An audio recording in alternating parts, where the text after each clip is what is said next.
You guys remember these things? 2004 Chevrolet SSR pickup truck-ish.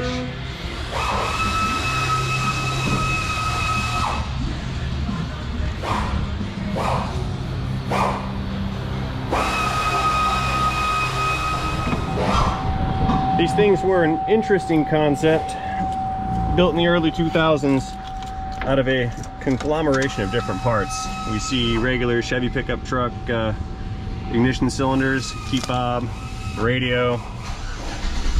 One of the coolest things about this is that they tried very hard to maintain a retro style, and look what they did with the door locks.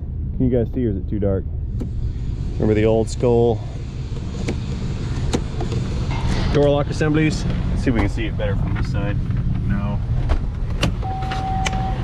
There we go. Yeah, remember those things? This may have been the last car ever made that had those. They took some inspiration from the Corvette with the two-seater design.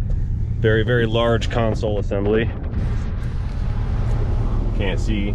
I can see you.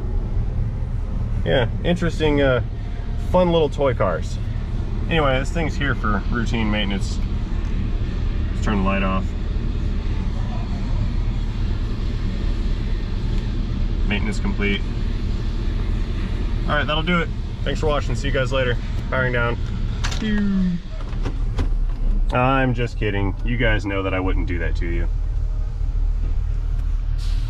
Or would I? You know, I gotta say, while I get started on this, I really do like the concept of this truck, a two-seater sport truck with a V8. I mean, I think that's really cool. The rub that I have with these, and the reason why I would probably never want one, is because they took a lot of body inspiration, I think, from the Volkswagen Beetles. Remember the new Beetles of the early 2000s? Everything's just very rounded, and you know, it's just not it's not what you would think of as a truck, or even a Corvette for that matter. The other issue with these is they're a little plasticky. We can also see a lot of components in here that came from the early 2000s Cadillacs, like the needles on the gauges. I believe these switches were first rolled out in the Cadillac. These look Camaro-ish to me. I don't really identify those. That's Corvette or Camaro inspired. Yeah, so they took a lot of parts and kind of made a two-door truck out of it. All right, let's power this bad boy down. And pop it into the hood to take a look at our power plant.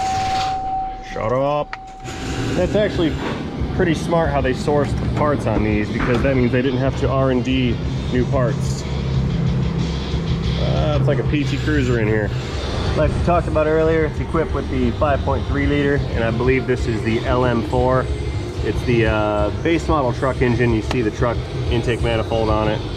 Again, something else, the intake is Corvette inspired. The pink rims on this are aftermarket and did not come out of GM land. So as we migrate down below to set the rack on this, we will notice that this is a full frame vehicle. There is no subframe and unibody construction on this. It's a fully boxed frame. Well, not boxed, but it's actually got steel frame rail. Kind of overkill for the size of it, and very un-Corvette-like. But they were going for shiny, and they kind of achieved it. Kind of. Loud noises.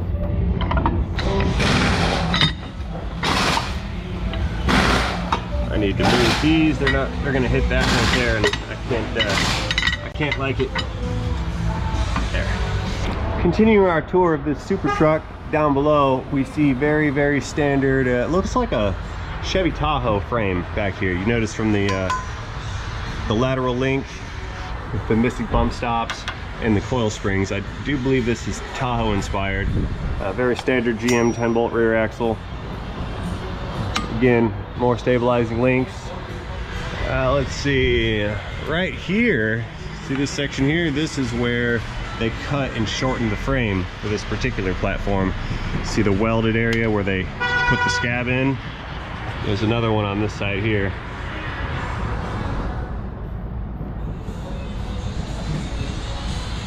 Factory custom. Again, Chevy pickup truck exhaust, stock Y pipe, 4L60 trans. I believe these got, yeah, these got a rack and pinion steering as opposed to the steering gear and linkage that the most of the trucks have. It's equipped with an electric fan. What else is different here? I think this was made, this crossbar brace mechanism here was made specifically for this platform. Oh, something to note here. See the hole in the oil pan? You guys see that? This would have been an oil pan for like a Buick Rendezvous that had a V8. Was it the Rendezvous? Which one was the SUV? I think it was the Rendezvous, like an 04 Buick Rendezvous. Some of those came in an all-wheel drive, and they would put the differential over here in this area and then run the drive shaft through the oil pan over to the other side. Very clever. Oh, I have to issue a correction. It wasn't the Rendezvous. That was more like a minivan. It was the Buick Rainier, which was the same body style as the Trailblazer, the Oldsmobile Bravada, and the Buick. I think the Envoy. I think the Envoy was similar. Either way, it was the Rainier, not the Rendezvous. That had a hole in the oil pan. McPherson strut front end, which is not from a truck platform. This is also from, or Buick inspired. This would not have come on a Silverado or a Sierra or a Tahoe or a Suburban or an Escalade. Yeah, so basically GM just took a bunch of parts off of all kinds of other stuff and threw it all together to construct this thing right here. So it's kind of fancy, kind of not. You either love them or hate them. Anyway, enough screwing around. Time to change the oil. And it does have a leak. See what I mean about the Volkswagen looking body lines? Everything's rounded.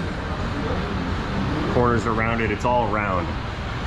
And another un-Chevy thing is round wheel wells. We don't get down with round wheel wells. We like square wheel wells.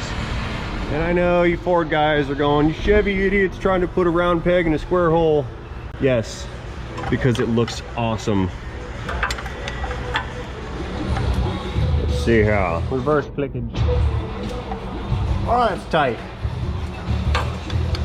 Slightly over torque spec.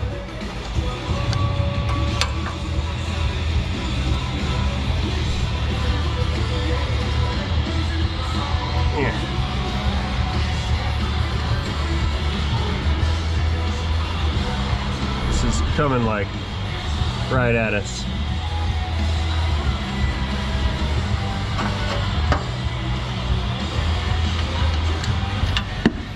Ha ha! You can dodge a wrench, you can dodge some oil. Let's put that back where it goes. You know, believe it or not, I've got to look up the oil filter location on this thing. I can't find it. It's not down here, which I also recall that being a Buick feature. Again, drain plug clicks now. Click. All right, I feel kind of silly. It's my first day. Look, I found the oil filter. It was camouflaged. It's oil colored and I couldn't see it. Actually, I couldn't see it from everywhere I was looking, but it's here. Oh, come on. Oh, that's loose too. No wonder there was oil everywhere.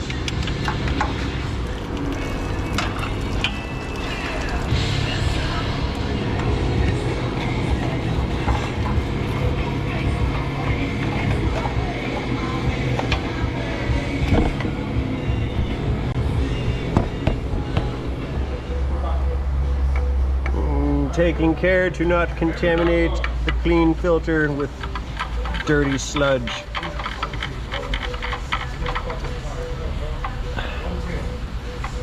Come on, you become tight. I don't want it leaking like the last one did. Click, click and clean.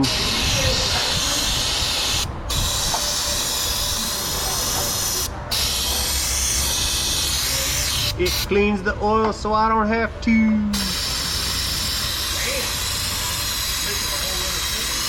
Okay.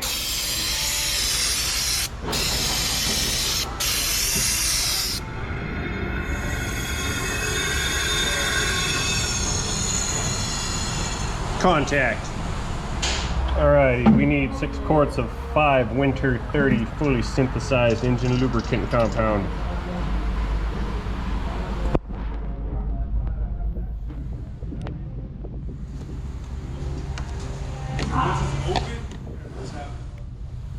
It's not your tablet, it's the company's tablet. Well, right now it's mine. I mean, yeah, I mean, you have possession of it, but legally, you have no claim.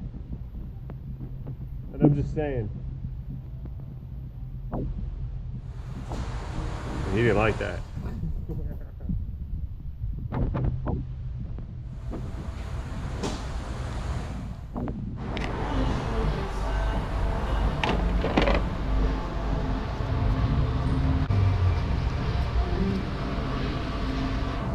You need to make some washer fluid very carefully.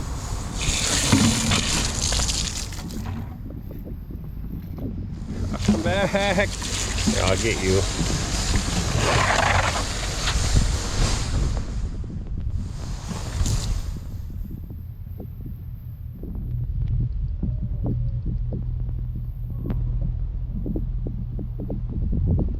Once you pop, the fun don't stop. Pringle's legal department has entered the chat.